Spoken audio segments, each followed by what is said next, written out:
Alright, this is Vegeta8259, and this is part 3 of the Perfect Grade RX-78-2 review. And I said I was going to do, in the last video, I said I was going to do articulation twice, but I got to thinking that as I was putting the armor on, the articulation really isn't any different with the armor on as opposed to just the bare inner frame. So I'm not going to do articulation twice because the posability is exactly the same. So instead of that, I'm going to just show you all of these great opening armor panels, which I really like. Now, a lot of earlier Perfect Grades and Master Grades had all of these opening armor panels on them. Gundam here, the two Zaku's, the Eta Gundam, even Gundam Mark II has all these nice opening armor panels, but some of the newer Perfect Grades and none of the newer Master Grades have these. I guess Bandai just either lost interest in the opening armor panel concept or just didn't feel like doing it anymore. I don't know, but I kind of miss them because I thought they were a nice feature. And I accidentally just knocked a piece of armor off of his leg. So anyway, let's just go over all of these panels, and then I'll show you the LED for the lights, and just some final thoughts on the outer armor. So, where to start?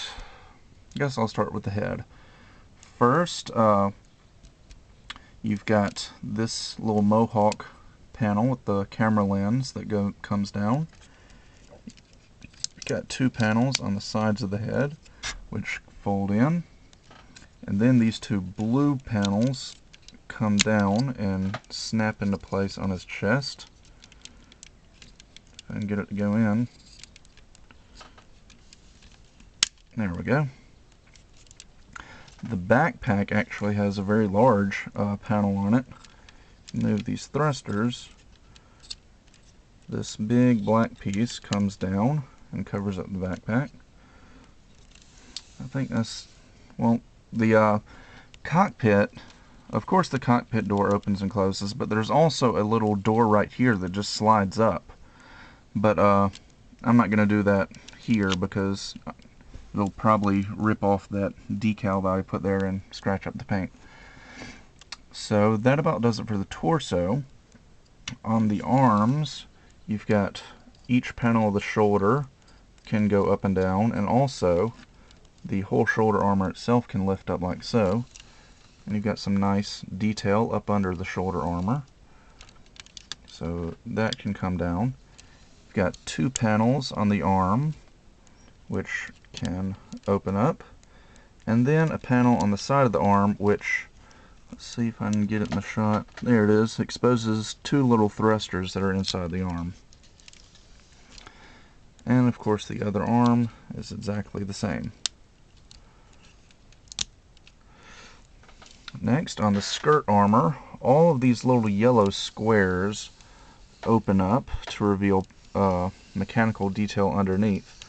Although for the life of me, I have no idea what function they serve. But I guess we should just be grateful for having more detail. Like I said on the last part of the review, this little red part can go up and down, although you have to take off the white armor to move it. Just put that back on. And then on the back, there is a sliding panel right here that lets you mount the beam rifle on the back skirts. And that just closes like so. And then on the legs, on the back of the leg, there's an opening armor panel. Close it up. On the front of the leg, there's several armor panels. You got these two on the side, which close up. There's one on the back here, which closes up again. And then the knee armor just kind of comes up and slides back into place. These knee armor panels tend to fall off pretty easily though.